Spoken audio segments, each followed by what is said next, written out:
Passionnés de voile et de course au large, bonjour et bienvenue dans ce nouvel épisode d'Actu Large, l'émission où je résume l'actualité de la course au large tous les mercredis à 18h. Aujourd'hui, dans un premier temps, on va parler du Tour de France à la voile, parce que le parcours a été annoncé, Normandie Événement a annoncé le parcours, et c'est complètement fou, c'est voilà, les étapes de ralliement, on va naviguer sur plan d'eau intérieur, c'est la folie, ce tour va être trop bien, j'ai trop hâte. Ensuite, on va parler de l'IMOCA, du marché de l'IMOCA, avant de parler de la jauge, on va parler du marché de l'IMOCA, parce que c'est de la folie, c'est complètement dingue, j'aurais jamais cru ça, on est en pleine crise. Et le marché de l'IMOCA il s'emballe dans tous les sens. C'est n'importe quoi. C'est n'importe quoi mais c'est trop bien, c'est trop cool. Ça veut dire qu'il va y avoir un... Ça sent quand même le Vendée Globe dans 4 ans presque aussi bien rempli que celui-là quoi, tu vois. Et ça c'est trop cool, je suis trop content. Vraiment c'est génial. Ensuite on va parler de la jauge IMOCA qui a été vraiment votée et tout. On sait que voilà les foils et tout ça. Voilà, on va en parler. Ensuite on va parler de Spindrift 2 qui a été remis à l'eau sous des nouvelles couleurs. Coque centrale raccourcie et tout, enfin c'est pareil, j'adore ce bateau donc je suis trop content. Si vous voyez, il est là, Spindrift, c'est l'ancien Banque Populaire 5. Donc coque centrale raccourcie, enfin on va en parler, c'est génial, je suis trop content de revoir ce bateau à l'eau. Ensuite on va parler juste avant de Banque Populaire, le Banque Populaire le 11 du coup, le nouvel ultime d'Armel Leclerc, je suis super content, il a l'air génial ce bateau, il est trop beau. L'aérodynamisme il est génial, enfin ça va être une fusée ce truc, ça va déboîter. Ça va vraiment déboîter. Ensuite, on va parler d'un vieux multicoque. Romain Pilar qui part sur l'ancien bateau d'Ellen MacArthur faire un tour du monde à l'envers cet hiver.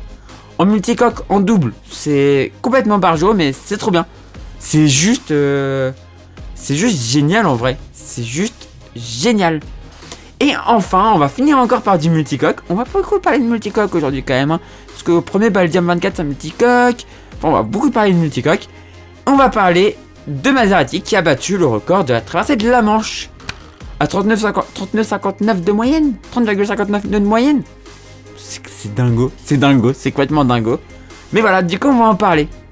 Et je vous rappelle que si vous voulez rien louper des prochaines vidéos, n'hésitez pas à vous abonner et à activer la petite cloche de notification. Et si vous voulez me retrouver en live sur Twitch, je suis en live le mardi, jeudi, vendredi, samedi à partir de 14h et soit normalement jusqu'à 20h, 21h, ça dépend des jours, mais voilà, je suis en live quasiment, je suis là tous ces jours-là, je suis en live sur Twitch, donc n'hésitez pas à me rejoindre, le lien est en description de la vidéo. Et du coup, on commence avec le Tour de France maintenant.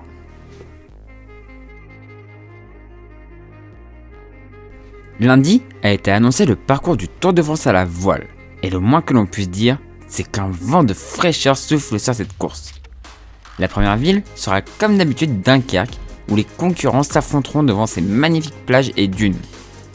Ensuite, les concurrents iront s'affronter au Havre, avant que les Diam 24 prennent pour la première fois le large à l'occasion d'une étape de ralliement de 55 000 à destination de Saint-Valahougue. Après Saint-Valahougue, c'est une nouvelle étape de ralliement de 52 000 à destination de Dielette qui attend les concurrents. Après Dielette, les concurrents partent pour Erquy, au cours d'une nouvelle étape de ralliement, la plus longue, 65 000. Les bateaux reprendront ensuite la route pour La Baule, puis Châtillon-Plage où sera donné le départ de la dernière étape de ralliement en direction de Royan, avant qu'une grande première arrive. Une étape qui sera derrière le grand final se courra sur un plan d'eau fermé. Ce sera à Serponçon dans les Hautes-Alpes. L'ajout des étapes de ralliement n'est pas la seule nouveauté. Le dernier jour de course se courra en match racing par manche éliminatoire. Le 4e pourrait remporter le Tour de France à la voile s'il fait un quasi sans faute le dernier jour. Le suspense sera du coup entier jusqu'à la fin, de quoi nous plaire énormément. Le reste du format ne change pas avec des raids côtiers et des parcours construits juste devant les plages. On peut juste regretter que le Tour ne passe pas par la Méditerranée, car ça casse un peu l'esprit de Tour et rapproche un peu de ce qui se passe dans le cyclisme, à savoir un tour qui exclut une bonne partie de la France. Un tour un tout petit peu plus long serait peut-être une solution, à voir si les marins et les sponsors sont d'accord. De plus, j'émets des critiques, mais il faut rappeler que à la base, il ne devait pas y avoir de tour cette année, et que Normandie Événement a repris l'événement il y a peu. Donc c'est déjà top ce qu'ils ont fait, et on suivra cette course passionnante dans Actu Large.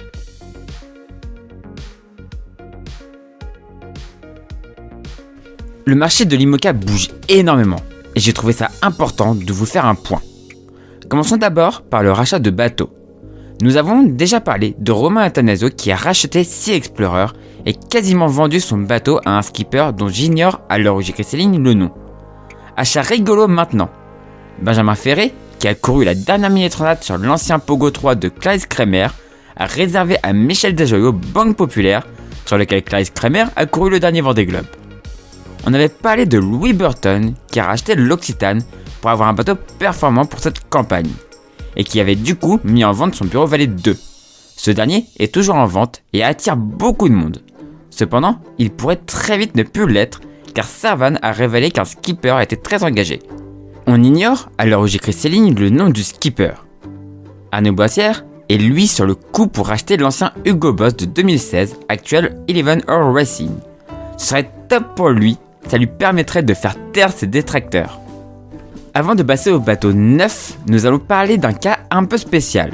Kevin Escoffier, qui on se rappelle a perdu son bateau pendant le dernier Vendée Globe, aurait, avec son sponsor PRB, racheté un plan Verdier non fini de construire à cause d'un manque de financement. Le bateau, construit normalement pour The Ocean Race, se trouve actuellement à Southampton. Cette solution est plutôt bonne pour PRB car cela va coûter un peu moins cher et plus rapide que de tout faire construire, tout en laissant un peu de marge pour finir le bateau afin qu'il soit à la main de Kevin. PRB cherche quand même un copartenaire financier pour pouvoir optimiser le bateau.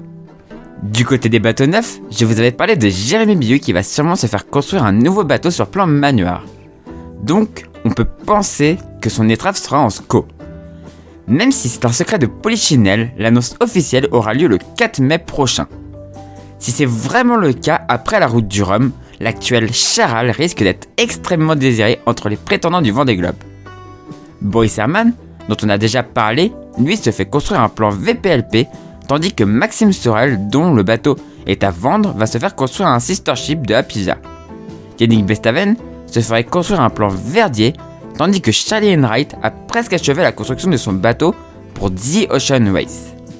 Un plan manoir construit à Nantes est en construction. C'est un bateau construit dans les moules de l'Occitane un peu modifié. Le bateau est à vendre et intéresse pas mal de monde, même si 3 projets sortent du lot. On ignore le nom des 3 skippers intéressés. Le bateau sera mis à l'eau au premier trimestre 2022 pour courir la route du Rhum. Dès que le bateau sera vendu, un autre sera mis en construction pour être prêt pour la tournage Jacques Vabre 2023. On voit donc que le marché de l'IMOCA se porte à merveille malgré la crise, ce qui augure une des très belles choses pour le Vendée Globe, sachant que certaines personnes pensent aussi à remplacer leurs bateaux actuels par des bateaux neufs, ce qui mettrait des très bons bateaux en vente. Je pense notamment à Apivia par exemple. On suivra ce marché complètement fou dans Actu Large.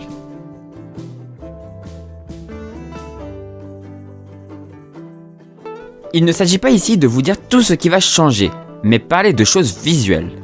J'avais peur que la jauge ne devienne trop restrictive, et au final ça va, même si l'on peut regretter le refus des plans porteurs sur les safrans. Les foils seront limités, mais à une longueur qui reste intéressante, c'est-à-dire des longueurs de l'ordre de celles de Charal ou Hugo Boss par exemple, ce qui laisse quand même de quoi s'exprimer, et laisse la place à l'évolution, tout en empêchant que ça parte dans des gros extrêmes. Quelques pièces du bateau rejoignent la liste des pièces monotypes. Il s'agit de la baume, du gréement dormant et du système de communication Iridium. La classe veut aussi se montrer plus durable grâce à l'obligation à partir de 2023 d'avoir une voile soit en matériaux alternatifs, soit complètement recyclable. Les moteurs diesel ne sont pas obligatoires, si les concurrents proposent une solution assez sécuritaire. Enfin, les concurrents sont encouragés à utiliser des matériaux biosourcés pour les pièces non structurelles. Pour finir, la sécurité est renforcée, en changeant la place de certains matériels de sécurité, en augmentant de 105 à 110% le volume de flottabilité du bateau, et en augmentant la résistance au choc des foils, safran et quilles. C'est donc une jauge qui, même si elle est plus restrictive, n'en reste pas moins très intéressante.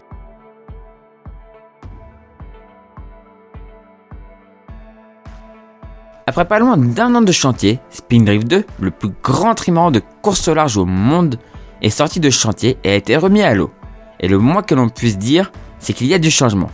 Si l'on place la déco qui est passée du noir, blanc et or au noir, bleu, blanc Et vert, le plus gros changement est la coque centrale, qui a été raccourcie de 3 mètres, passant de 40 à 37 mètres, ce qui veut dire que maintenant les flotteurs sont aussi longs que la coque centrale. Les autres améliorations sont surtout aérodynamiques, comme par exemple le cockpit profilé et fermé.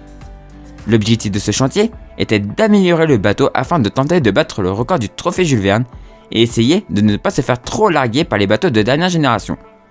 On suivra ce bateau que j'adore, bien évidemment, dans Actu Large.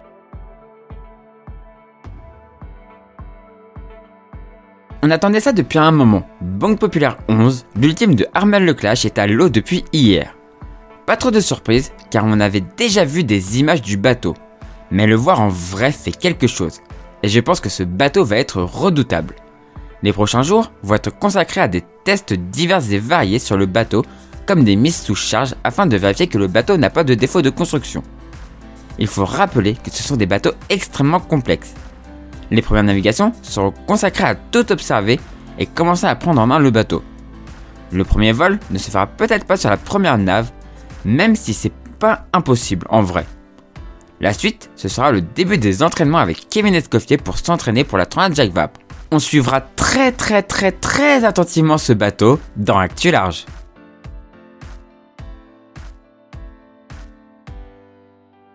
Mais quel défi de fou! Romain Pilliard, le skipper de Who's It Again, l'ancien bateau avec lequel Ellen MacArthur avait battu le record du Tour du Monde en solitaire en multicoque, va partir sur le record du Tour du Monde à l'envers, c'est-à-dire en passant le Cap Horn en premier, ce qui l'amène face au vent et au courant dominant.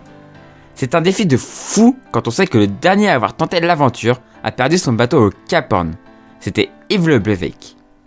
Pour ce défi, Romain ne part pas seul, car il part en double, ce qui est une première car ce record a toujours été fait en solitaire.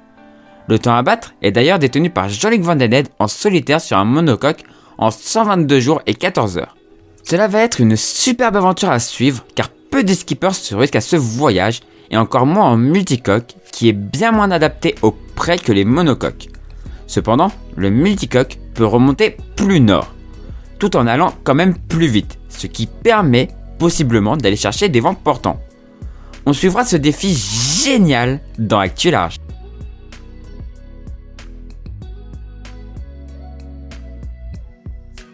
On finit cette Actu Large en saluant la performance de Maserati qui a battu le record de la traversée de la Manche entre Cozes et Dinard en 4h30 minutes. À 39,59 de moyenne, c'est juste énorme. Ils n'étaient pas les seuls sur ce record, car Powerplay, un autre ancien mode 70, était lui aussi sur ce record. Il a lui aussi battu le record de Fadeo, mais s'est fait battre par Maserati de 3 minutes, ce qui n'est vraiment pas grand chose. C'est cool de voir que ces bateaux construits à l'origine pour une classe qui a une durée de vie très éphémère, continuent à naviguer. On leur souhaite de continuer à sillonner tous les océans du monde encore très longtemps. Voilà, j'espère que cette vidéo vous a plu. Si c'est le cas, n'hésitez pas à mettre un pouce en l'air, à la commenter et à la partager. Si vous êtes toujours pas abonné à la chaîne, n'hésitez pas à vous abonner pour ne pas rater des prochaines vidéos. Et si vous voulez aider financièrement la chaîne, n'hésitez pas à faire un tour sur Utip ou Tipeee. Les liens sont dans la description de la vidéo pour une publicité ou une vidéo, ça ne me coûte rien, moi ça rapporte quelques centimes. Et si vous souhaitez faire un don, c'est possible aussi sur ces deux plateformes, voilà. Et du coup, moi je vous dis à la prochaine pour la prochaine vidéo sur la chaîne Toria. Et du coup, ciao tout le monde, ciao.